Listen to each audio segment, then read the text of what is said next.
जब वो CEO wife मुझे देखती है तो मैं सारे डॉक्यूमेंट्स छोड़कर उसकी कंपनी के ह्यूज ग्रुप के खिलाफ पूरा कॉन्फ्रंटेशन करने के लिए तैयार होता हूँ, जिस पर उसे अचानक एहसास होता है कि उसका हस्बैंड मैं ही हूँ और वो खुद को कंट्रोल नहीं कर पाती है। लेकिन जैसे ही वो डिवोर्स पेपर देखती है जो मैं उसे देता हूँ, वो एकदम फ्रीज हो जाती है, जिस पर लिखा होता है कि मैं एम्प्टी हैंड्स चला जाऊंगा, यहाँ तक कि चाइल्ड कस्टडी भी छोड़ दूंगा। हमारी मैरिज कब से सिर्फ नाम की रह गई है और मैं इसे अब और कंटिन्यू नहीं करना चाहता हूँ। जिस पर मैं कहता हूँ, साइन कर दो, ये हम दोनों के लिए बेहतर है। तुम और तुम्हारी मॉम दोनों चाहती हो कि जियांग कान्ह नियन तुम्हारा सन इन लॉ बने, तो मैं खुद ही उसके लिए जगह छोड़ देता हूँ। ये कहकर मैं उस केज से बाहर निकल जाता हूँ जिसे फैमिली कहा जाता है, जिसके बाद मुझे लगता है कि वो समझदारी दिखाएगी और डिवोर्स साइन कर देगी, लेकिन वो फिर से उसे फाड़ देती है। मैं बचपन से ही सु फैमिली में सन इन लॉ बनने के लिए पाला गया था और 20 साल की एज में मेरी शादी टोथन उयन से हो जाती है। फिर 22 साल की एज में हमारा एक बेटा होता है, सोनियम थन। वो बिल्कुल तोथन उयन जैसा है, हमेशा क्वाइट रहता है और कभी खुद से मेरे पास नहीं आता। लेकिन कल रात पहली बार वो खुद मेरे पास आता है और कहता है, पापा,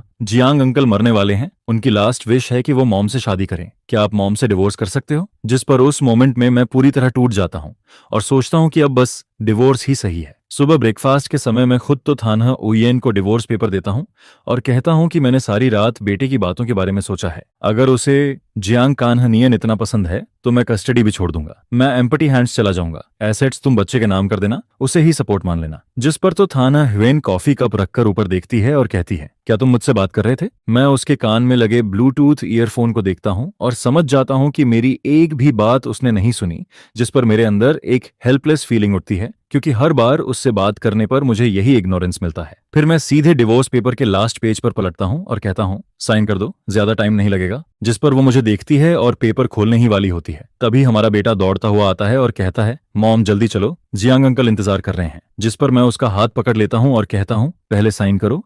और तब वो फाइनली मेरी तरफ देखती है, जैसे उसे उम्मीद नहीं थी कि मैं इतना फोर्सफुल हो जाऊंगा। साइड में खड़ा बेटा उसे जल्दी करने को कहता रहता है, जिस पर वो कहती है, ठीक है, मैं साइन करती हूँ, और बिना कुछ पढ़े ही तुरंत साइन कर देती है। फिर दोनों जल्दी से वहां से चले जाते हैं और मैं उन्हें और नहीं देखता, बल्कि अपना नाम उसके सिग्नेचर के पास लिख देता हूँ। मेरी और टोथन हुएन की नेम्स इस लाइफ में 2 बार साथ आती हैं, पहली बार मैरिज सर्टिफिकेट पर और दूसरी बार इस डिवोर्स पेपर पर, जिस पर साइन करने के बाद भी मेरा हाथ हल्का सा कांपता रहता है। इसके बाद मैं पेपर्स को लॉयर को भेज देता हूँ और ऊपर जाकर अपना सामान पैक करने लगता हूँ, जिस पर क्लोजेट भरा हुआ होता है, लेकिन उसमें एक भी कपड़ा ऐसा नहीं होता जो मुझे पसंद हो, और उसे इसका कभी एहसास भी नहीं हुआ। 16 साल की एज से पहले मैं केयर फ्री था, हंसता था, बंजी जंप करता था, रेसिंग पसंद करता था। लेकिन शादी के बाद मुझे रूल्स फॉलो करने के लिए मजबूर किया जाता है, हम्बल और जेंटल बनने को कहा जाता है, क्योंकि सो फैमिली को सिर्फ एक परफेक्ट सन इन लॉ चाहिए था। लेकिन इतना सब करने के बाद भी मुझे सिर्फ उसके फ्रेंड्स की मॉकिंग मिलती है। वो कहते हैं कि मैं फेक हूँ और जियांग कान्ह नियन और तो थान उयेन ज्यादा परफेक्ट कपल हैं। ये सब सोचते हुए जब मैं उन कपड़ों को देखता हूँ जो कोटियन सिन्हा के हैं, तो मुझे अंदर से पेन फील होता है और न्यूजिया जैसा लगता है, जिस पर मैं बाथरूम में जाकर उल्टी करता हूँ। कुछ देर बाद जब मैं मिरर में खुद को देखता हूँ तो रियलाइज करता हूँ कि डिवोर्स लेना बिल्कुल सही डिसीजन है और मैं इस केज में और नहीं रहना चाहता। मैं बाहर निकलकर फिर से खुद बनना चाहता हूँ। फिर मैं अपने बेस्ट फ्रेंड को कॉल करता हूँ कि वो मुझे लेने आए, क्योंकि सो फैमिली मेरा घर नहीं है और कॉल फैमिली ने भी शादी के बाद मुझे इग्नोर कर दिया था, तो वो भी अब मेरा घर नहीं रहा। मेरा फ्रेंड जल्दी ही आता है और कंफ्यूज्ड होकर पूछता है, आज तेरा बर्थडे है और तू यहाँ क्या कर रहा है? पिछले हफ्ते तो तूने कहा था कि वाइफ और बेटे के साथ सेलिब्रेट करेगा। जिस पर मैं शॉक्ड होकर फोन निकालता हूँ और चैट हिस्ट्री देखता हूँ और पता चलता है कि मैंने सच में रेस्टोरेंट बुक किया था और तो थाने ह्वेन को इनवाइट भी किया था, लेकिन उसने अब तक रिप्लाई नहीं किया। पहले शायद मुझे दुख होता, लेकिन अब मैं नंब हो चुका हूँ। जिस पर मैं फ्रेंड के साथ रेस्टोरेंट चला जाता हूँ, लेकिन जैसे ही हम बुकिंग कोड बताते हैं, मैनेजर ऑकवर्ड होकर कहता है कि आज पूरा रेस्टोरेंट तो मैडम ने बुक कर लिया है और वो अपने सन के साथ कॉटियन सिन का बर्थडे सेलिब्रेट कर रही हैं और वो हमें डबल रिफंड देने की बात करता है। जिस पर मैं कहता हूं कि रिफंड की जरूरत नहीं है, असली कॉटियन सिन है तो मैं हूं। लेकिन जैसे ही हम हॉल के अंदर जाते हैं, हमें दूर से एक हैप्पी फैमिली की हंसी सुनाई देती है। हम देखते हैं कि तो थाना ह्वेन और कोनिम थान जियांग कांग नियन को बर्थडे विश कर रहे होते हैं, जिस पर वो कहते हैं, आपको हर खुशी मिले, और बेटा कहता है, जियांग अंकल आप मॉम से शादी करो और मेरे डैड बन जाओ। ये देखकर मैं उन्हें खुश बैठा देखता हूँ और नोटिस करता हूँ कि तो थानह उयेन की नजरें जियांग कान्ह नियन से हटती ही नहीं है और मेरा बेटा भी उसकी चेयर खींचता है, उसके कपड़े ठीक करता है। 5 साल की शादी में तोथन हुयेन को मेरा बर्थडे तक याद नहीं था, जिस पर मेरा फ्रेंड ये सब देखकर सह नहीं पाता और मुझे पानी देता है। फिर मैं उसे बताता हूँ कि मैंने डिवोर्स साइन कर दिया है, जिस पर वो तुरंत मुझे घर ले जाता है। मैं नहीं रोता, लेकिन वो रोने लगता है और गुस्से में तो थान यूएन को गालियां देता है और कहता है कि कोनिम थान भी अनग्रेटफुल है। वो कहता है कि 5 साल से मैं सिर्फ उन्हीं दोनों के लिए जी रहा हूँ, ना कोई काम ना सोशल लाइफ। मुझे बाहर बुलाना भी मुश्किल था। लेकिन जैसे ही तो थाना हुएन कॉल करती थी, मैं बच्चे की तरह खुश होकर घर भागता था और उसके लिए सूप बनाता था। तेरा बेटा जब दूध छुड़ाते वक्त रोता था, तब तू पूरी रात जागकर उसे शांत करता रहता था। एक रात नहीं, बल्कि कई रातों तक, जिस पर तू अपना दिल और सब कुछ लगा देता है, और बदले में तुझे सिर्फ बेट्रेल मिलता है। मुझे पता है अभी तू अंदर से बहुत टूट रहा है। अगर रोना है तो रो ले। जिस पर अपने बेस्ट फ्रेंड की बातें सुनकर मैं सिर पीछे करता हूँ, एक घूंट बियर पीता हूँ और सोफा पर टिक जाता हूँ। अब मुझसे रोया भी नहीं जाता, लेकिन मैं पहले बहुत बार रो चुका हूँ।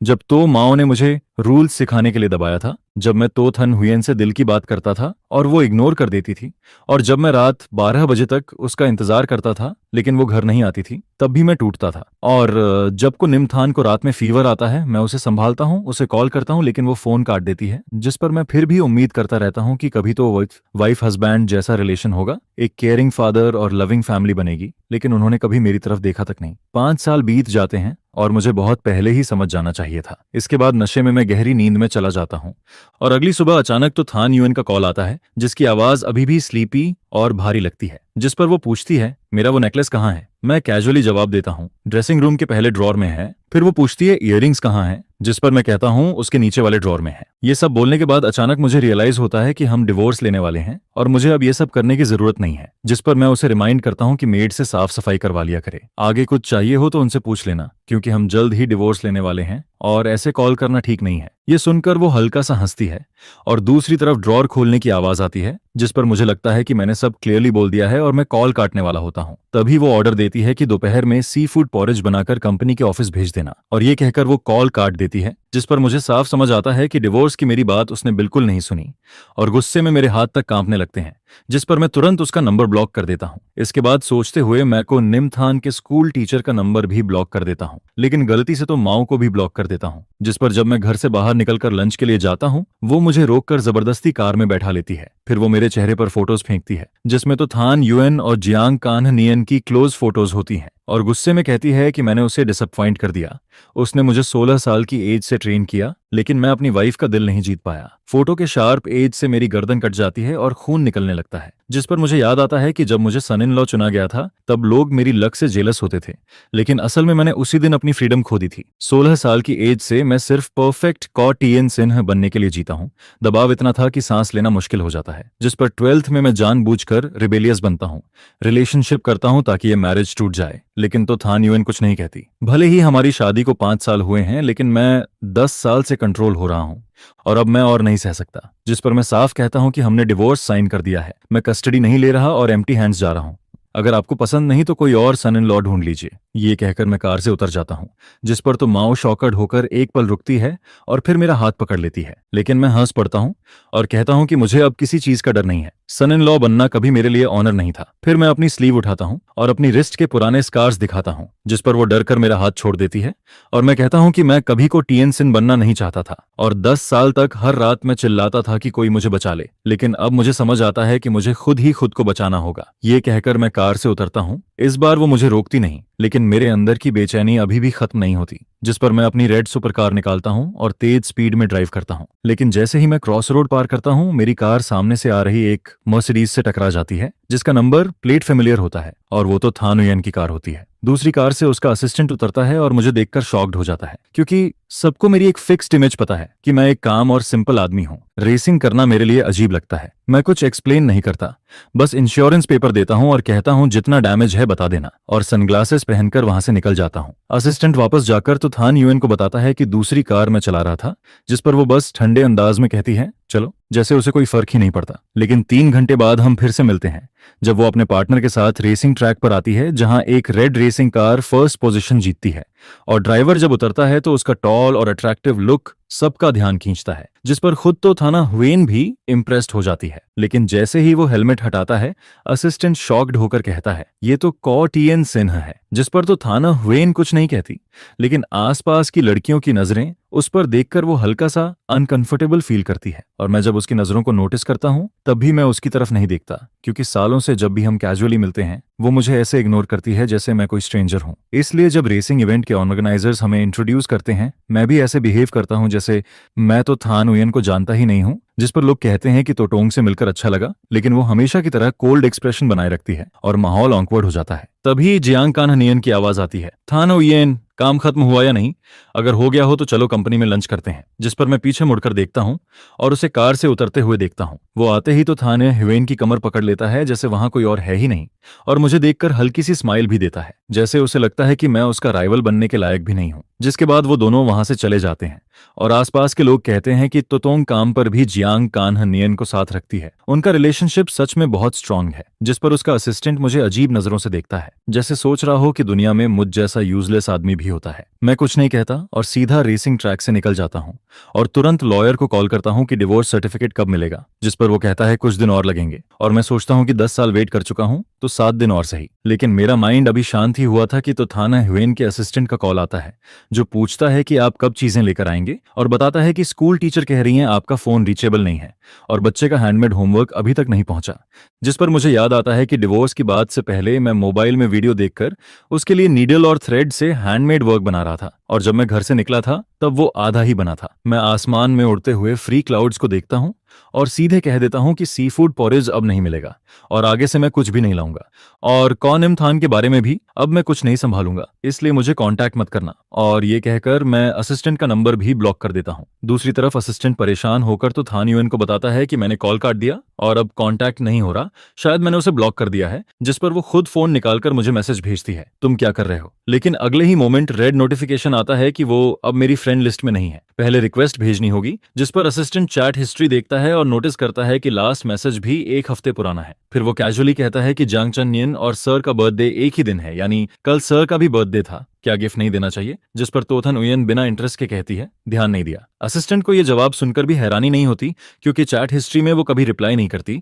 लेकिन फिर वो गुस्से में कहती है कि एक बर्थडे गिफ्ट भेज दो, तुम देख लो क्या सही रहेगा। असिस्टेंट जी मैडम कहकर बाहर निकल जाता है और गिफ्ट अरेंज करने लगता है। शाम को मुझे वही गिफ्ट मिलता है जो उसका असिस्टेंट लाकर देता है और कहता है कि ये तो टोंग की तरफ से है, जिस पर मैं उसे लेने से मना कर देता हूँ, क्योंकि मुझे समझ नहीं आता कि अब गिफ्ट देने का मतलब क्या है। बर्थडे तो गुजर चुका है, और वैसे भी पिछले 10 साल से मेरी एक ही विश थी, फ्रीडम, और अब डिवोर्स के साथ वो विश वैसे भी पूरी हो रही है। जिस पर मैं सोचता हूँ कि इन 7 दिनों में हमारा कोई कनेक्शन नहीं रहेगा। लेकिन तभी तो मौ का मैसेज आता है। वो कहती है कि वो डिवोर्स में इंटरफियर नहीं करेगी, लेकिन जब तक डिवोर्स पूरा नहीं होता उसका ग्रैंडसन किसी भी तरह अफेक्ट नहीं होना चाहिए। जिस पर मुझे अजीब लगता है, क्योंकि खुद बच्चे ने ही डिवोर्स के लिए कहा था। लेकिन उसके बाद वो लगातार मैसेज करती है कि वीकेंड पर मुझे वैसे ही मेन हाउस आना होगा और बच्चे के साथ टाइम स्पेंड करना होगा, क्योंकि तोथन उयन को भीड़ पसंद नहीं है। शादी के बाद हम दोनों मेन हाउस से अलग विला में रहते थे, लेकिन बच्चे के बाद हर वीकेंड हम उसे मेन हाउस लेकर जाते थे।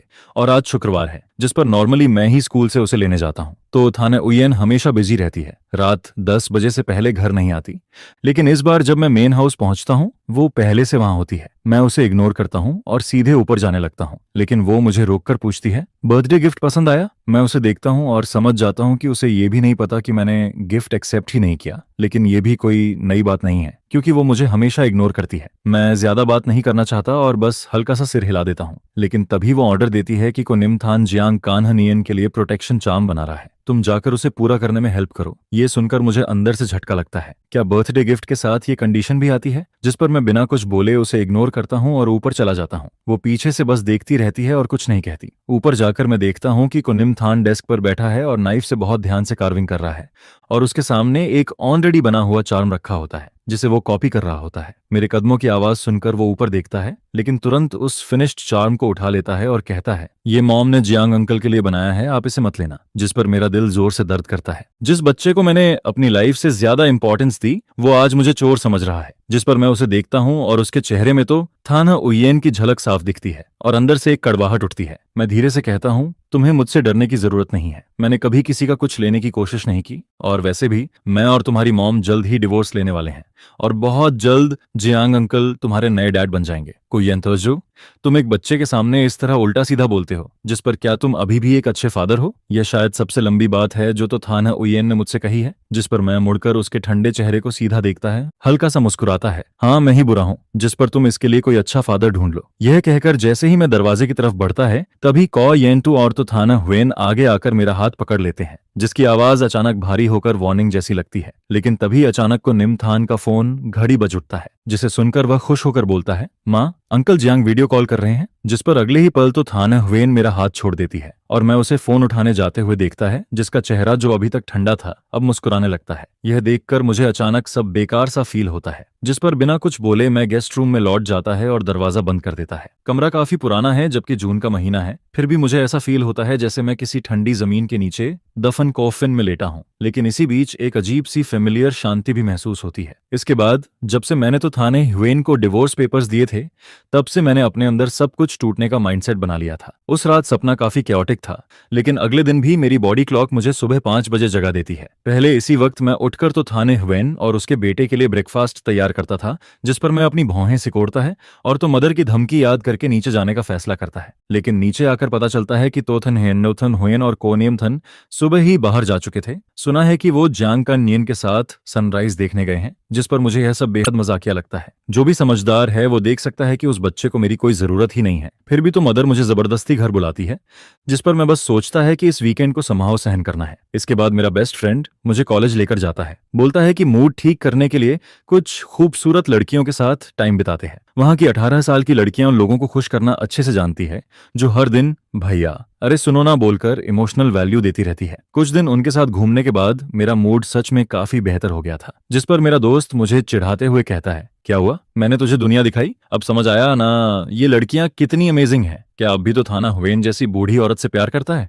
जिस पर मैं सीधा बोलता है, खत्म हो गया। यह सुनकर वह और एक्साइटेड होकर कहता है, बस यही सही है, तुझे बहुत पहले डिवोर्स ले लेना चाहिए था। कौन नहीं चाहेगा किसी केयरिंग लड़की को? उस कोल्ड हार्टेड तो थाना हुएन के बजाय तू किसी अच्छी ओबीडियंट लड़की से शादी कर, जिंदगी सेट हो जाएगी। मैं हंसते हुए उसकी बात में साथ देने ही वाला था, तभी पीछे से खांसी की आवाज आती है, जिस पर मुड़कर देखता है तो थाना हुएन अपने असिस्टेंट के साथ खड़ी होती है। मैं उसे इग्नोर करता है और दोस्त को लेकर जाने लगता है, लेकिन इस बार वह मुझे रोक लेती है। एक पार्टी है, तुम्हें मेरे साथ चलना है, यह कहकर वह मुझे बिना मौका दिए सीधा कार में खींच लेती है। कार में बैठकर भी मैं थोड़ा कंफ्यूज्ड रहता है, क्योंकि मेरी यादों में तो थाना हुएन हमेशा मुझे इग्नोर करती थी, जैसे मैं एग्जिस्ट ही नहीं करता। लेकिन अभी उसका यह डोमिनेटिंग बिहेवियर मुझे सिर्फ बेडरूम में ही पहले देखने को मिला था। तभी वह अचानक बोलती है, यंतु, हमारे जैसे फैमिली में लव नहीं, कंपैटिबिलिटी ज्यादा इंपॉर्टेंट होती है। जिस पर मैं कुछ सेकंड के लिए रुकता है, फिर समझ जाता है कि वह मेरे दोस्त से कही बातों का जवाब दे रही है। जिस पर मैं गुस्से में हंसता है, तो मतलब प्यार मायने नहीं रखता, केयरिंग होना भी जरूरी नहीं, बस तुम्हारे हिसाब से कंपैटिबल होना मतलब मैं चुपचाप सब सहता रहूं?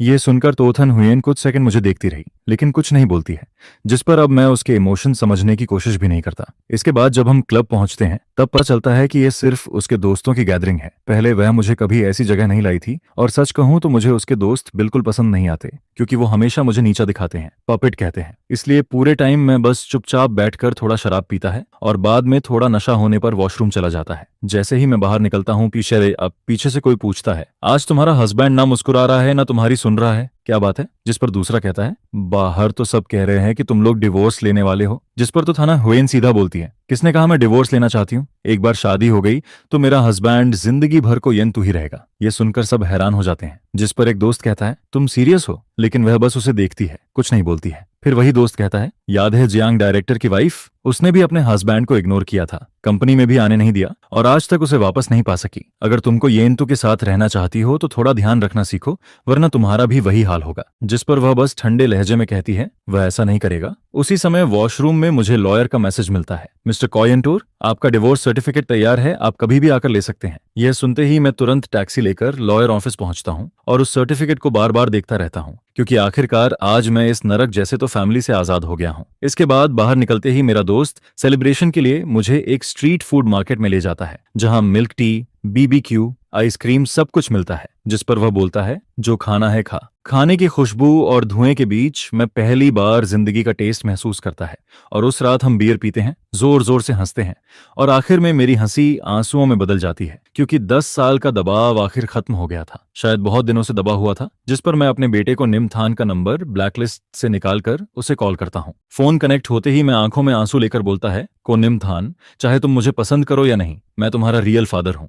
जब तुम बीमार होते थे तो तुम्हारी देखभाल मैं करता था, तुम्हें पढ़ाता भी मैं था, लेकिन जिस दिन तुमने जियांग कान्हा नियन के लिए, एक आउटसाइडर के लिए मुझे बुरा कहा, वो अब तुम्हारा फादर नहीं रहा, और तुम भी मुझे फादर मत बुलाओ, तुम उसके लायक नहीं हो। जिस पर फोन के दूसरी तरफ से तोथन हुयेन की ठंडी आवाज सुनाई देती है, चोयंतु, तुम क्या बोल रहे हो? यह सुनकर मैं एक पल के लिए रुक जाता है और समझ जाता है कि बच्चा उसके साथ ही है, जिस पर मैं तुरंत ताना मारते हुए हंसता है। तो मैडम, अगर तुम्हारे पास मुझे सिखाने का टाइम है तो अपने बेटे को ठीक से संभाल लो। क्या तुम्हें पता है, तुम्हारा बेटा मुझे कहता है कि मैं तुमसे डिवोर्स लेकर जियांग कान्हा नियन के लिए जगह छोड़ दूं। जिस पर मैं आगे बोलता है, मजेदार बात यह है कि मैंने तुम सबकी ये विश पूरी कर दी। यह कहकर मैं फिर से को निमथान का नंबर ब्लैकलिस्ट में डाल देता है। इसके बाद अगली सुबह मैं सीधा विदेश की फ्लाइट बुक कर लेता है, क्योंकि मुझे पता है कि कल मैं थोड़ा ज्यादा इमोशनल हो गया था, और जैसे ही डिवोर्स की बात बाहर जाएगी तो फैमिली मुझे बिल्कुल नहीं छोड़ेगी।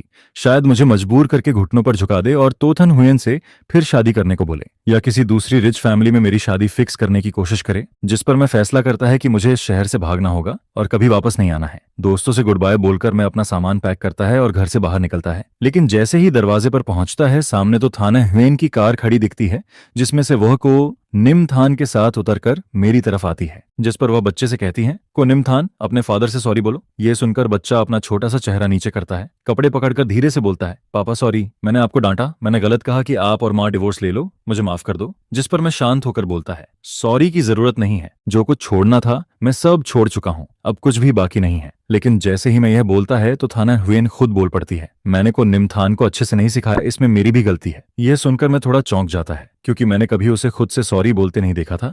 लेकिन जो डैमेज हो चुका है, क्या एक सॉरी से सब ठीक हो सकता है? इसी बीच मुझे याद आता है कि मेरे पास एक चीज है जो मैं ओरिजिनली एयरपोर्ट से कुरियर करने वाला था। जिस पर मैं सीधा कहता है, तो थाना हुयेन, अगर तुम्हें सच में गिल्ट है तो मुझे एयरपोर्ट शोर्टेगो को छोड़ दो। जिस पर वह पूछती है, तुम कहाँ जा रहे हो? और मैं जवाब देता है, क्या मेरा खुद का कोई काम नहीं हो सकता? यह सुनकर वह पहली बार थोड़ा कंफ्यूज्ड फिर दिखती है, लेकिन मैं उसकी तरफ ध्यान नहीं देता, क्योंकि उसी ने मुझे इस केज में डाला था और अब वही मुझे यहां से विदा करे, यही सही है। इसके बाद पूरे रास्ते हम दोनों चुप रहते हैं और एयरपोर्ट पहुंचने से पहले मैं उसे एक छोटा सा बॉक्स देता है, ये आखिरी गिफ्ट है। जिस पर वह थोड़ा रुकती है, लेकिन फिर भी ले लेती है और धीरे से बोलती है, थैंक यू। तभी को निमथान पूछता है, मेरे लिए क्या है? जिस पर मैं कहता है, तुम्हारा भी उसी में है। फिर मैं आगे बोलता है, इसे 1 घंटे बाद खोलना। इसके बाद वह रेयर तरीके से मुझे कहती है, जल्दी वापस आना। जिस पर मैं बस मुस्कुराता है, कुछ नहीं बोलता और मुड़कर चला जाता है, क्योंकि मैं जानता है कि अब मैं कभी वापस नहीं आऊंगा, मुझे अपनी फ्रीडम ढूंढनी है। तो थाना हुयेन मेरी पीठ को जाते हुए देखती रहती है और उसके दिल में एक अजीब सा फीलिंग उठने लगता है, जिस पर वह तुरंत बॉक्स खोलना चाहती है, लेकिन को निमथान उसे रोक देता है। माँ, हमने प्रॉमिस किया है, 1 घंटे बाद खोलेंगे। इसके बाद 1 घंटे तक वह कुछ भी काम में फोकस नहीं कर पाती, बार बार उस बॉक्स को देखती रहती है और आखिरकार टाइम पूरा होने पर को निमथान जल्दी से बॉक्स खोलता है। माँ, इसमें क्या है? जैसे ही बॉक्स खुलता है तो थाना हुयेन मुड़कर देखती है और अंदर सिर्फ एक डिवोर्स सर्टिफिकेट रखा होता है। बच्चा उसे देखकर पूछता है, माँ ये क्या है? ये तो गिफ्ट होना चाहिए था। जिस पर तोथन हुयेन का दिमाग एकदम ब्लैंक हो जाता है। वह तुरंत बॉक्स छीन लेती है और उसके हाथ कांपने लगते हैं। अंदर रखा वो लाल सर्टिफिकेट उसे ऐसे दिखता है जैसे कोई इंसान जो हमेशा घर में था, लेकिन जिसे हमेशा इग्नोर किया गया। जिस पर उसके दिल में अचानक डर पैदा होता है और वह गहरी सांस लेकर उसे खोलती है। जैसे ही उसमें अपना और कॉयंतु का नाम देखती है, उसकी आंखें चौड़ी हो जाती हैं और वह जोर से उसे बंद कर देती है। इसके बाद वह तुरंत मुझे कॉल करने जाती है, लेकिन याद आता है कि मैं फ्लाइट में हो सकता हूं। जिस पर वह गुस्से में असिस्टेंट को कॉल करती है, अभी पता लगाओ कि वह कहां गया है और उसे तुरंत वापस लाओ। फिर वह आगे बोलती है, और ये भी पता करो कि ये डिवोर्स सर्टिफिकेट किसने बनाया, बिना अग्रीमेंट, बिना कोर्ट के ये कैसे पॉसिबल है। उसकी आवाज में गुस्सा और डर दोनों होता है, जिसे वह खुद भी नहीं समझ पाती। जिस पर दूसरी तरफ असिस्टेंट डर जाता है, क्योंकि उसने उसे कभी ऐसे नहीं देखा था। इसके बाद कोरिन हुयेन ऑफिस में इधर उधर घूमती रहती है। उसका अनईजीनेस बढ़ता जाता है और आखिर में वह मुझे फ्रेंड रिक्वेस्ट के साथ मैसेज भेजती है। ये सब क्या है? तुम कोई बच्चे नहीं हो, ऐसा चाइल्डिश प्रैंक क्यों कर रहे हो? फिर वह लिखती है, लैंडिंग के बाद रिप्लाई करना, मैं और निमथान दोनों तुम्हारी चिंता कर रहे हैं। थोड़ी देर रुककर वह फिर लिखती है, अगर कोई प्रॉब्लम है तो हम बैठकर बात कर सकते हैं। तुम्हें ये सब करने की जरूरत नहीं थी। तुम एक फादर हो, बच्चे नहीं। लेकिन उसके सारे मैसेजेस बिना जवाब के रह जाते हैं, जिस पर वह थककर चेयर पर बैठ जाती है और अपना सिर पकड़ लेती है। सो नियमथन अभी तक एक तरफ चुपचाप ब्लॉक से खेल रहा होता है। तभी वह अपना छोटा सा चेहरा उठाता है और मासूमियत से पूछता है, माँ, क्या ये गिफ्ट पापा का मतलब है कि वो आपसे डिवोर्स लेना चाहते हैं? यह सुनकर तोथन हुयेन के सीने में जैसे कुछ अटक जाता है। न सही से सांस ले पाती है, न निगल पाती है, जिस पर उसके दोस्तों की बातें बार बार उसके कानों में गूंजने लगती है। काफी देर बाद वह मुश्किल से बोलती है, कोयंतु, क्या तुम सच में मुझसे पूरी तरह डिसअपॉइंट हो गए? इसी बीच इंतजार का समय और भी भारी लगने लगता है। तो थान युएन बार बार घड़ी देखती है, बार बार मैसेज भेजती है, लेकिन एक भी रिप्लाई नहीं आता, जिस पर उसके दिल में एक अजीब सी हर्ट फीलिंग उठने लगती है। वह सोचती है, सब कुछ तो ठीक चल रहा था, इतने सालों से हम साथ थे, फिर अचानक ऐसा क्या हुआ कि उसने डिवोर्स ले लिया और बिना कुछ बोले चला भी गया? तभी अचानक फोन बजता है, जिसे सुनकर वह बिना देखे तुरंत उठा लेती है और बोल पड़ती है, कोयंतु, अब तुम्हें कॉल करने का टाइम मिला? मैंने इतने मैसेज भेजे, रिप्लाई क्यों नहीं किया? लेकिन दूसरी तरफ कुछ सेकंड की चुप्पी के बाद आवाज आती है, तो मैडम, मैं असिस्टेंट बोल रहा हूँ। यह सुनते ही वह फोन की तरफ देखती है और जो थोड़ी एनर्जी वापस आई थी वो भी खत्म हो जाती है, जिस पर वह माथा दबाते हुए धीमी आवाज में बोलती है, सॉरी, मैं थोड़ा जल्दी रिएक्ट कर गई। कोई खबर मिली? जिस पर असिस्टेंट हिचकिचाता है और बोलता है, जी, हमने पता लगाया है, कहते आज सर ने विदेश की फ्लाइट ली है, लेकिन लैंडिंग के बाद की इन्फो। उसकी आवाज धीरे धीरे कम हो जाती है। यह सुनकर तोथन उयन का चेहरा काला पड़ जाता है और काफी देर बाद वह भारी आवाज में पूछती है, उस डिवोर्स सर्टिफिकेट का क्या हुआ? जांच हुई? जिस पर असिस्टेंट जवाब देता है, तुरंत, जी, एग्रीमेंट खुद सर ने साइन किया है, वेरिफिकेशन डिपार्टमेंट ने चेक किया है, सब सही है। यह सुनते ही उसका दबा हुआ गुस्सा फूट पड़ता है। क्या मतलब सब सही है? असिस्टेंट जल्दी से समझाता है, सर ने आपकी कोई भी प्रॉपर्टी नहीं ली,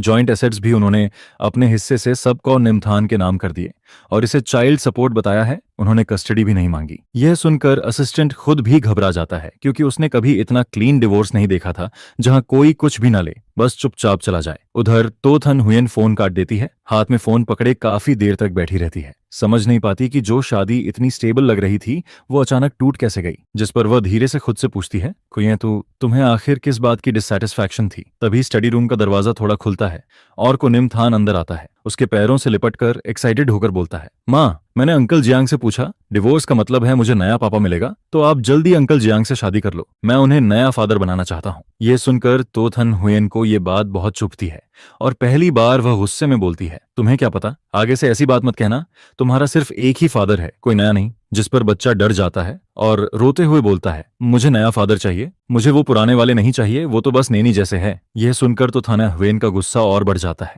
ये सब किसने सिखाया तुम्हें? उसे समझ आता है कि एक 3 साल का बच्चा खुद ये सब नहीं बोल सकता, जरूर किसी ने उसके दिमाग में ये बातें डाली हैं। लेकिन इमथान गुस्से में भाग जाता है, मुझे माँ पसंद शासन नहीं, अगर नया फादर नहीं दोगी तो मैं घर नहीं आऊंगा। तो थाना हुयन उसे रोकने ही वाली होती है, तभी फोन बजता है और इस बार जियांग कान्ह नियन का कॉल होता है, जिस पर वह 1 सेकंड रुकती है और बेटे को छोड़कर कॉल उठा लेती है। फोन उठाते ही जियांग कान्ह नियन की आवाज आती है, थाना हुयन, मैंने सुना तुम और कोयेंटू डिवोर्स ले रहे हो, क्या ये सच है या बच्चे की बात है? जिस पर वह थककर बोलती है, ये गलत फहमी है, मैं डिवोर्स नहीं लूंगी, कुछ और काम है। जिस पर वह बोलता है, आज हम निमथान को एम्यूजमेंट पार्क ले जाने वाले थे फायरवर्क्स देखने, तुम लोग गायब हो गए तो पूछा। जिस पर वह कहती है, सॉरी, मैं भूल गई, अगली बार चलेंगे। फोन रखने के बाद उसे पता चलता है कि निमथान गायब हो चुका है, लेकिन वह ज्यादा ध्यान नहीं देती, क्योंकि घर में इतने सर्वेंट्स है कि उसे लगता है बच्चा सेफ ही होगा। लेकिन कुछ ही देर में पता चलता है कि बच्चा सच में गायब हो गया है।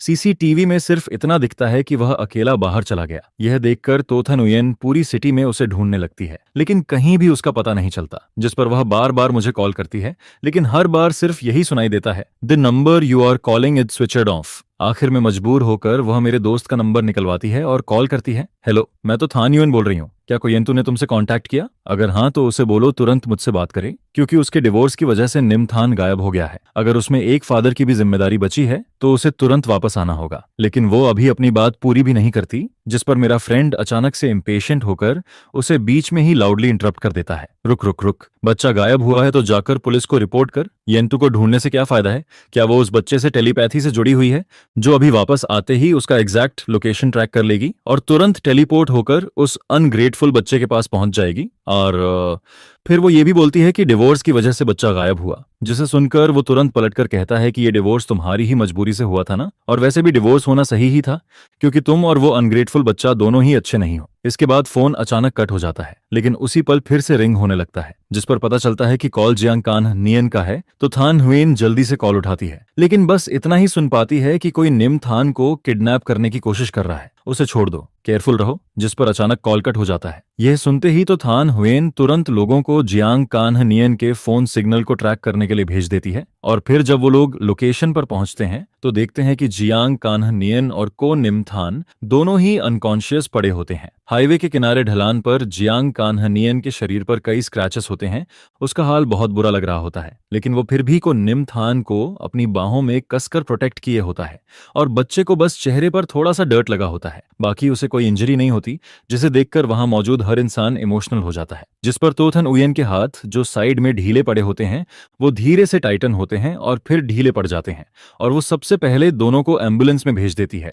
फिर फ्लैशिंग रेड ब्लू लाइट्स को दूर जाते हुए देखती है, और आखिरकार अपने असिस्टेंट से कहती है कि जियांग कान्ह नियन पिछले कुछ दिनों से क्या कर रहा था, इसकी पूरी डिटेल निकालो, कोई भी क्लू मिस नहीं होना चाहिए। ये सुनकर असिस्टेंट पहले थोड़ा शॉक्ड होता है, लेकिन फिर उसे रियलाइज होता है कि तो बॉस पूरे शहर में ढूंढने के बाद भी यंग मास्टर निमथान को नहीं ढूंढ पाई थी, तो फिर जियांग कान्ह नियन ने कैसे ढूंढ लिया। और फिर वो सोचता है कि इतने सर्वेंट्स होने के बावजूद एक 3 साल का बच्चा बिना किसी को पता चले कैसे बाहर जा सकता है, और अगर ये किडनैप था तो किडनैपर्स ने रैंसम क्यों नहीं मांगा, बल्कि बच्चे को हाईवे पर छोड़ दिया। जिस पर साफ दिखता है कि इतने सालों के बिजनेस एक्सपीरियंस के बाद तो थाना हुएन इतनी ऑब्वियस बातों पर डाउट कैसे नहीं करेगी। फिर बहुत जल्दी उसे प्रूफ मिल जाता है कि इस किडनैपिंग का मास्टरमाइंड खुद जियांग कान्ह नियन ही है, जिस पर वो डॉक्यूमेंट्स को हाथ में लेकर काफी देर तक चुप रहती है, और फिर पुलिस स्टेशन से केस फाइल वापस ले लेती है। इसके बाद वो कामली कहती है कि इस बात को बाहर मत जाने देना, सारे एविडेंस डिस्ट्रॉय कर दो, मैं नहीं चाहती कोई तीसरा इंसान इसके बारे में जाने, और बाहर यही कहा जाएगा कि जियांग चान नियन ने नियम थान को बचाया है। यह सुनकर असिस्टेंट पूरी तरह शॉक्ड रह जाता है, क्योंकि उसे समझ नहीं आता कि क्या तो बॉस अपने ही बेटे के किडनैपर को प्रोटेक्ट कर रही है। लेकिन इससे पहले कि वो कुछ समझ पाता तो थान हुएन हॉस्पिटल के कॉरिडोर के एंड में गायब हो जाती है। फिर वो पेशेंट रूम का डोर खोलती है, जहां जियांग कान्ह नियन बेड पर टिककर बैठा होता है।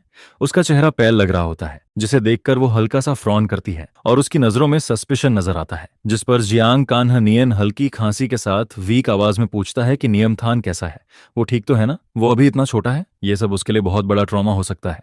और फिर वो येन टू को ब्लेम करता है कि वो बिना सोचे चला गया, अपने बच्चे की भी परवाह नहीं की, और ऐसा इरिस्पॉन्सिबल फादर दुनिया में कोई नहीं होता। यह कहकर वो उठकर जाने की कोशिश करता है, लेकिन जैसे ही वो तो थाना उयन के पास से गुजरता है वो उसे पकड़कर रोक लेती है, जिस पर वो कोल्ड टोन में कहती है कि कोई अच्छा पिता है या नहीं, इसका फैसला दूसरों को करने की जरूरत नहीं है। यह सुनकर जियांग कान्ह नियन ऊपर देखता है, और तो थान उयेन के कोल्ड एक्सप्रेशन को देखकर कुछ पल के लिए स्टन्ड रह जाता है, क्योंकि जो चेहरा हमेशा उसके लिए जेंटल रहता था वो अब पूरी तरह ठंडा और डरावना लग रहा होता है। फिर वो इमोशनल होकर कहता है कि इतने सालों का उनका रिलेशनशिप है, वो कोई आउटसाइडर कैसे हो सकता है, और फिर सॉफ्ट होकर बोलता है कि वो बस चिंता में बहक गया था। लेकिन किडनैपिंग की बात सच में बहुत शॉकिंग थी, और निम थान को वो बचपन से देखता आया है, इसलिए उसे उसके लिए बहुत बुरा लग रहा है। जिस पर तो थान उयन के हाथ फिर से टाइटन होते हैं, और उसकी नजरों में ठंडापन भर जाता है, और वो सीधा पूछती है कि अगर वो उसे इतना बुरा और डरावना समझता है तो फिर उसने निम थान को किडनैप करवाकर ये फेक ड्रामा क्यों रचा। यह सुनते ही जियांग कान्ह नियन का चेहरा स्टिफ हो जाता है, और वो इनोसेंट बनते हुए कहता है कि वो क्या बोल रही है,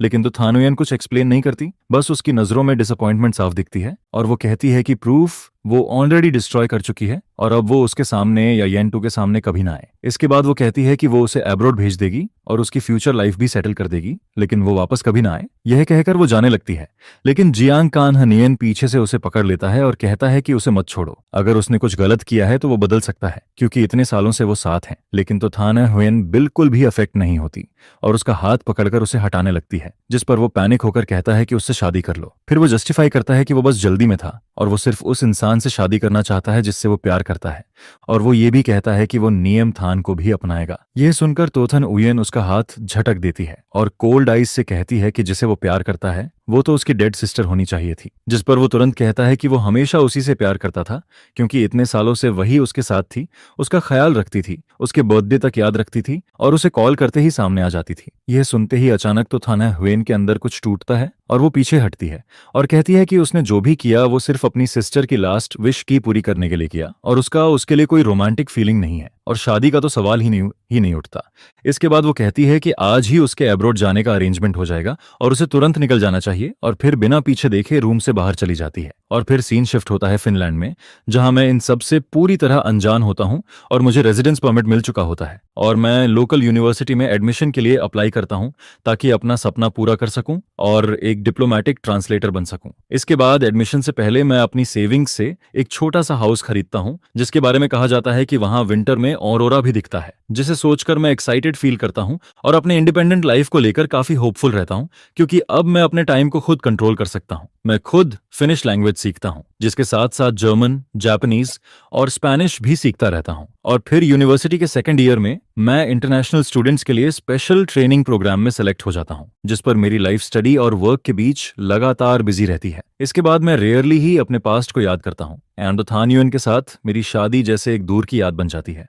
और यहाँ इस जगह पर मैं सिर्फ खुद होता हूँ, एक कंप्लीटली इंडिपेंडेंट इंडिविजुअल। फिर फिनलैंड में 5वें साल में मैं सक्सेसफुली एम्बेसी में जॉब हासिल कर लेता हूँ और एक डिप्लोमेटिक ट्रांसलेटर बन जाता हूँ। लेकिन मुझे ये बिल्कुल भी पता नहीं होता कि इन 6 सालों में तो थान हियन ने मुझे ढूंढना कभी बंद नहीं किया होता। इसके बाद टो ग्रुप के सीईओ ऑफिस में असिस्टेंट एक्साइटेड होकर कहता है कि टो बॉस को सर के बारे में खबर मिल गई है। वो अभी फिनलैंड एम्बेसी में है, जिस पर तो थाना ह्वेन तुरंत खड़ी हो जाती है और उसके चेहरे पर लंबे समय बाद खुशी नजर आती है। यह देखकर असिस्टेंट भी शॉक्ड रह जाता है, क्योंकि उसने पिछले 6 सालों में तो बॉस को कभी मुस्कुराते नहीं देखा होता, और डिवोर्स के बाद तो बड़े बड़े कॉन्ट्रैक्ट साइन करने पर भी वो कभी ऐसे स्माइल नहीं करती थी। जिस पर तोथन उयन बाहर जाने लगती है, लेकिन डोर तक पहुंचकर वापस मुड़ आती है और कहती है कि मुझे उसकी करंट डिटेल्स चाहिए, तुरंत अरेंज करो। जिसे सुनकर असिस्टेंट तुरंत काम पर लग जाता है। इसके बाद उसके दिल में खुशी की लहर उठती रहती है और वो खुद को रोक नहीं पाती। हल्की सी मुस्कान उसके चेहरे पर आ जाती है और उसकी नजर डेस्क पर रखी 3 लोगों की फैमिली फोटो पर जाती है,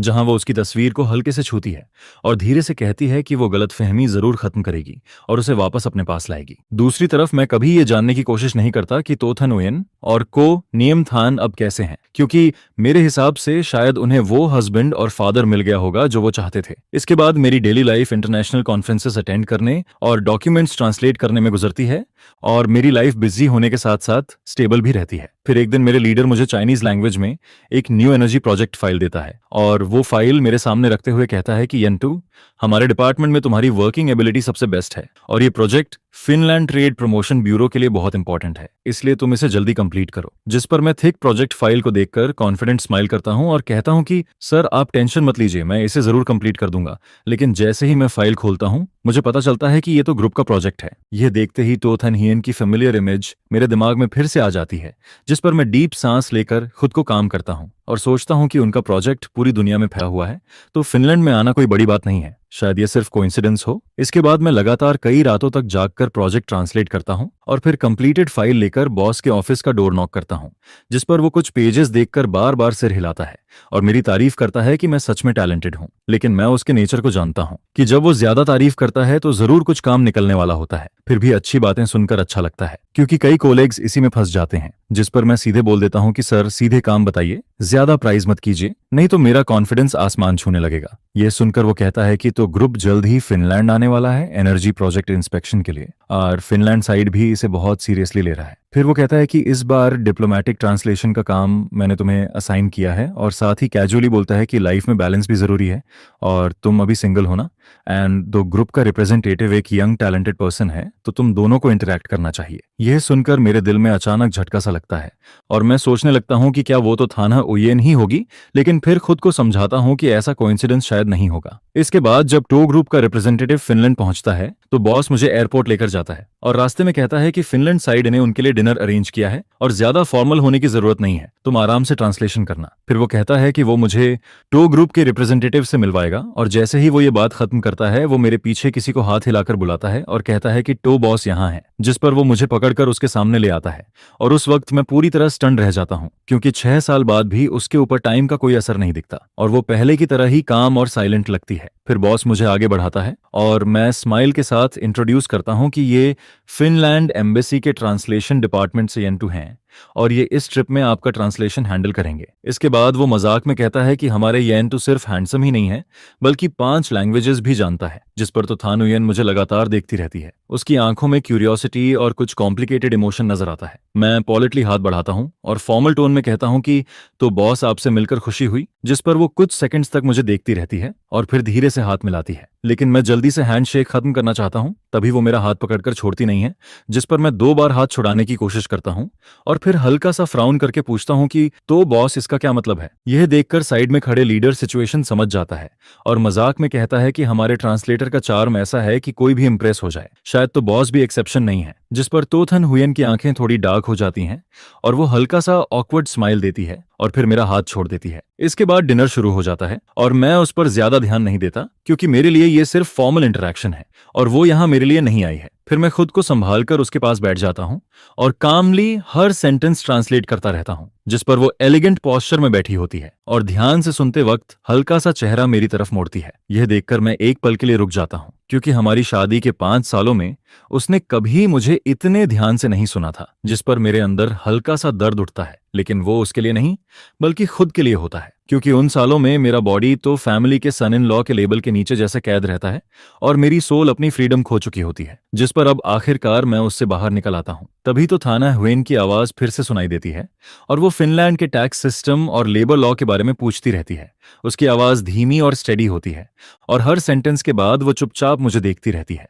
उसकी नजरें गहरी और फोकस्ड होती हैं, जिस पर मैं इंस्टिंक्टिवली उसकी नजरों से बचता हूं और पूरी तरह प्रोफेशनल रहते हुए अपना काम करता रहता हूं और इस तरह आज की डिनर मीटिंग स्मूथली कंप्लीट होती है। इसके बाद जब हम विदा लेते हैं, फिनलैंड के मौसम के हिसाब से मैं अपना स्कार्फ टाइट करता हूं, ग्लव्स पहनता हूं और कैजुअली तो थान हुयेन से हाथ मिलाता हूं और कहता हूं कि तो बॉस को इंप्रेशन अच्छा रहा। ये बोलकर मैं मुड़कर जाने लगता हूं, लेकिन जैसे ही मैं कार का डोर खोलता हूं, पीछे से वो मुझे नाम लेकर बुलाती है, जिस पर मैं रुक जाता हूं लेकिन पीछे मुड़कर नहीं देखता और चुपचाप उसके अगले वर्ड्स का इंतजार करता हूं। फिर ठंडी हवा चलती है और मेरी उंगलियां थोड़ी सुन्न होने लगती हैं। तभी उसकी आवाज फिर से आती है और वो पूछती है कि क्या मेरे पास उससे कहने के लिए कुछ नहीं है, जिस पर उसकी आवाज में हल्की सी अजीब सी सैडनेस महसूस होती है, जिस पर मेरा दिल एक पल के लिए हिलता है।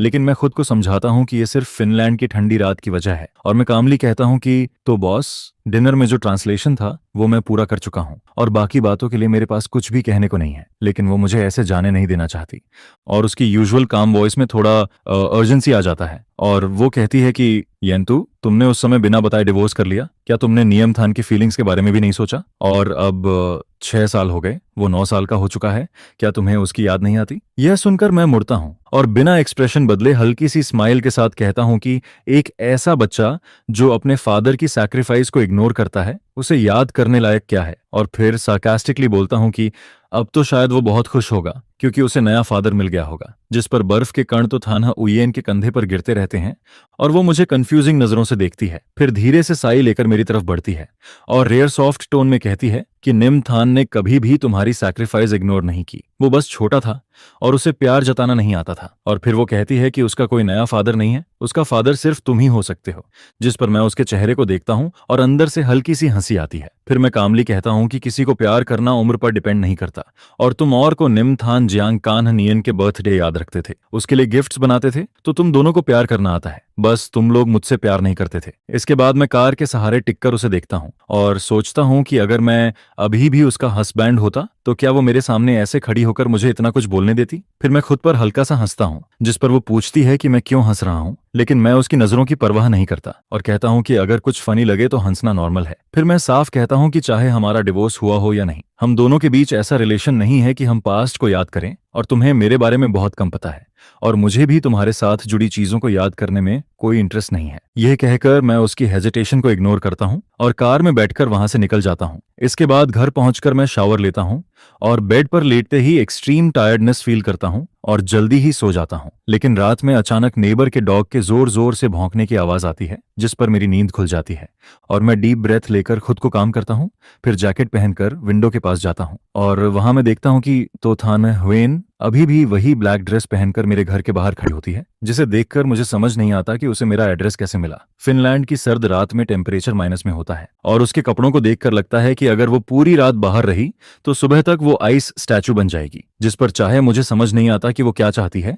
लेकिन फिर भी मैं डोर खोलकर उसे अंदर बुला लेता हूँ, क्योंकि मैं नहीं चाहता कि वो मेरे घर के बाहर मर जाए। इसके बाद फायरप्लेस के पास मैं उसे एक कप कॉफी देता हूँ और वो इतनी ठंडी होती है कि उसका शरीर अनकंट्रोलेबली कांपता रहता है और दोनों हाथों से कप पकड़कर धीरे धीरे नॉर्मल होती है और फिर मुझे देखकर स्माइल करती है और थैंक्स कहती है, जिस पर मैं थोड़ा ऑब्जर्व करता हूँ, क्योंकि वो बहुत कम ही मेरे सामने मुस्कुराती थी। ज्यादातर टाइम उसका एक्सप्रेशन कोल्ड ही रहता था। फिर मैं सीधे पूछता हूँ कि आखिर वो चाहती क्या है, जिस पर वो नीचे देखती है और उसकी आईलैशेस पर जमी बर्फ धीरे धीरे मेल्ट होती है और उसकी आवाज हल्की कांपती है और वो पूछती है कि हमारा डिवोर्स क्यों हुआ। यह सुनकर मैं उसे घूर कर देखता हूँ और वो भी कामली मुझे देखती है। उसकी आंखों में रियल कंफ्यूजन होता है, लेकिन मेरे अंदर इमोशंस उलझ जाते हैं। फिर मुझे एहसास होता है कि हमारे 5 साल की शादी जैसे उसके लिए कभी एग्जिस्ट ही नहीं करती थी, जिस पर मैं डीप साई लेता हूँ और अंदर ही अंदर रिग्रेट करता हूँ कि मैंने उसे अंदर क्यों आने दिया। फिर वो हेजिटेशन के बाद मेरा नाम लेती है, येंतु, जिसे सुनकर मुझे अजीब लगता है, क्योंकि वो पहली बार मुझे इतनी सीरियसनेस से बुला रही होती है, वो भी डिवोर्स के 6 साल बाद। जिस पर मैं सार्कास्टिक नजरों से उसे देखता हूँ और कहता हूँ कि तोथाना हुएन, क्या तुमने कभी सोचा कि इस डिवोर्स की जिम्मेदारी तुम्हारी भी हो सकती है? यह सुनते ही उसका चेहरा स्टिफ हो जाता है और उसकी आंखों में कंफ्यूजन दिखता है, क्योंकि वो हमेशा प्रिविलेज्ड लाइफ जीती आई है और हर चीज आसानी से कंट्रोल कर लेती है, इसलिए उसे कभी आसपास की चीजों की परवाह नहीं रही। जिस पर मुझे लगता है कि मैं शायद उन फ्यू लोगों में से हूं जो उसके कंट्रोल से बाहर निकल जाते हैं और अचानक मेरी आंखें थोड़ी नम हो जाती हैं। लेकिन मैं तुरंत खुद को संभाल लेता हूं। फिर मैं कामली कहता हूं कि डिवोर्स से पहले मैंने उसे कई बार कहा था कि अगर वो और नियमथान जांगचैनहनियन को पसंद करते हैं तो मैं डिवोर्स के लिए रेडी हूं और नियमथान की कस्टडी भी छोड़ दूंगा और हमारी जॉइंट प्रॉपर्टी भी उसे दे दूंगा। नियमथान के नाम ट्रांसफर कर दो और मुझे एक ऐसा बाप समझ लो जो वेलकम नहीं है। ये सब छोड़कर बच्चे की परवरिश के लिए पैसे मान लो। यह बात मैं साफ साफ हर वर्ड में उसे बोलता हूँ। जिस पर इतना कहते हुए मैं तोथन उयन की तरफ देखता हूँ और पूछता हूँ, क्या तुम्हें याद है? जिस पर तोथन उयन का हाथ जो कप पकड़ रहा होता है अचानक टाइट हो जाता है। उसकी आईब्रो सिकुड़ती हैं, जैसे वो याद करने की कोशिश कर रही हो, लेकिन उसकी आंखों में जो कंफ्यूजन दिखता है वो साफ बता देता है कि उसे कुछ भी याद नहीं आता। जिस पर मुझे ये रिजल्ट पहले से ही पता होता है, क्योंकि उसने कभी भी एक हस्बैंड के तौर पर मेरी बातों को सीरियसली सुना ही नहीं था और उस समय उसके लिए मैं सिर्फ नाम का पार्टनर था। जिस पर तोथन हुएन सिर झुका लेती है और उसकी वॉइस गिल्ट और रिग्रेट से भरी होती है। सॉरी, मुझे सच में याद नहीं कि तुमने ये बातें कभी कही थी, शायद उस वक्त मैं बिजी थी, लेकिन क्या ये ही रीजन है कि तुमने मुझसे डिवोर्स लिया? मैं सच में ऐसा रीजन एक्सेप्ट नहीं कर सकती। जिस पर मैं सीधा पूछता हूँ, तो फिर हर रात जब तुम घर आती थी तुम्हारे कपड़ों पर जो परफ्यूम की स्मेल होती थी उसका क्या ये रीजन डिवोर्स के लिए काफी नहीं है? ये सुनकर तोथन हुएन का चेहरा एकदम फ्रीज हो जाता है और वो जैसे मेरी बातों में कॉन्ट्राडिक्शन पकड़ने की कोशिश करती है, लेकिन फिर भी डिसबिलीफ में सिर हिला देती है। जियांग कान्हानियन की वजह से तुमने मुझसे डिवोर्स लिया। जिस पर उसकी आवाज में शॉक और भी बढ़ जाता है, जैसे उसे ये बात और भी ज्यादा अब्सर्ड लगती है, जबकि मेरा बच्चा बस कोल्ड तरीके से कॉफी पीते हुए सिर हिलाता है। हाँ, हर दिन तुम जियांग कान्हानियन की स्मेल लेकर घर आती थी और नियमथान तो हर वक्त चाहता था कि अंकल जियांग उसका नया डैड बने। फिर मैं कहता हूँ, क्या मैं अब भी शेमलेस होकर इस फैमिली का सन इन लॉ बना रहूं जो मुझे कभी चाहिए ही नहीं था? जिस पर तोथन हुएन का चेहरा पहली बार पूरी तरह पेल पड़ जाता है और वो पूछती है, तो तुम मुझ पर चीटिंग का शक करते हो? जिस पर मैं एक उंगली उठाकर उसके सामने हिलाता हूँ, ये शक नहीं है। जब तुम बिना किसी हेजिटेशन के जियांग कान्हानियन को हर इवेंट में ले जाती हो और दूसरों से उसे इंट्रोड्यूस करवाती हो, जब तुम्हारे फ्रेंड्स मेरा मजाक उड़ाते हैं और कहते हैं कि तुम दोनों ज्यादा कंपैटिबल हो, और जब तुम जल्दी से उसके पास जाने के लिए डिवोर्स पेपर्स बिना देखे साइन कर देती हो, तब ये मैटर ही नहीं करता कि तुमने चीटिंग की या नहीं। फिर मैं साफ कह देता हूँ, मैंने तुमसे डिवोर्स लिया क्योंकि मैं खुद को इस सू फैमिली के बेकार सन इन लॉ के रोल में और कैद नहीं रखना चाहता था। वो एक केज था जहां तोथन हुएन बस नाम की वाइफ थी और मैं भी कभी इसे दिल से एक्सेप्ट नहीं कर पाया। जिस पर तोथन उयन की आईलैशेस हल्के से कांपती हैं और वो लंबे समय तक कुछ नहीं बोल पाती। शायद उसे उम्मीद नहीं थी कि मैं ये सब बोलूंगा, या शायद उसे मेरे फीलिंग्स की कभी परवाह ही नहीं थी। वो बस अपनी फेलियर को समझने का एक चांस चाहती थी। लेकिन मेरे लिए ये सब अननेसेसरी है, क्योंकि वो जियांग कान्हानियन को पसंद करती है, उसका बर्थडे याद रखती है, गिफ्ट्स और सरप्राइजेस तैयार करती है, उसकी हर पसंद को जानती है, वो उससे प्यार करती है। इसलिए मेरी जैसी फेलियर उसकी आपकी फ्यूचर मैरिज में दोबारा नहीं होगी। फिर मैं टाइम देखता हूँ, सुबह के 4:30 बज रहे होते हैं और थकान मुझ पर हावी होने लगती है, जिस पर मैं कहता हूँ, तो टोंग, जो तुम जानना चाहती थी वो सब क्लियर हो गया होगा, अब प्लीज वापस जाओ, मुझे रेस्ट करना है। जिस पर मेरी बात पूरी भी नहीं होती कि अचानक एक साफ और सीरियस आवाज आती है, जिससे मैं थोड़ी देर के लिए स्टन रह जाता हूँ और मेरे गले में अटकी बातें भी बाहर नहीं निकल पाती। तो थाना हुएन मुझे बिना पलक झपकाए देखती है। आई एम सॉरी, मुझे नहीं पता था कि जिन छोटी छोटी बातों पर मैंने ध्यान नहीं दिया उन्होंने तुम्हें इतना हर्ट किया, ये मेरी गलती है। I am sorry. जिस पर मुझे यह सुनकर थोड़ा फनी लगता है, क्योंकि एक ऐसी तो थाने हुएन जो हमेशा खुद को सबसे ऊपर समझती है, उससे अपॉलॉजी सुनना शायद मेरे लिए ही पॉसिबल था। लेकिन तभी वो मेरी सोच को काटते हुए कहती है, लेकिन एक बात है जिससे मैं एग्री नहीं करती, मैंने चीटिंग नहीं की और मुझे जियांग कान्हा नियन बिल्कुल भी पसंद नहीं है। मैं उसकी केयर सिर्फ अपनी सिस्टर की लास्ट विश पूरी करने के लिए करती हूँ, और जब लोग उसे मेरा हस्बैंड कहते हैं तो मैं उसे करेक्ट नहीं करती, क्योंकि अगर मेरी सिस्टर जिंदा होती तो वो सच में उसका हस्बैंड होता। जिस पर मैं कोल्ड तरीके से कहता हूँ, अब ये सब मैटर नहीं करता। यह सुनकर उसकी आंखों में हर्ट साफ दिखता है, लेकिन वो तुरंत कहती है, नहीं, ये बहुत इंपॉर्टेंट है। इन 6 सालों में जब तुम गए थे, मैं और निमथान तुम्हें बहुत मिस करते हैं। मैं चाहती हूँ कि हम अपने बीच की गलतफहमियां खत्म करें और तुम वापस घर आ जाओ। जिस पर एक पल के लिए मुझे लगता है कि वो मजाक कर रही है। मैं 10 साल तक फ्रीडम के लिए स्ट्रगल करता हूँ और अब वो मुझे वापस उसी फैमिली में लौटने को कह रही है, जिस पर मैं खुद को रोक नहीं पाता और जोर से हंसने लगता हूँ। उसके चेहरे पर फिर शौक दिखता है, जैसे उसे समझ ही नहीं आता कि मैं क्यों हंस रहा हूँ।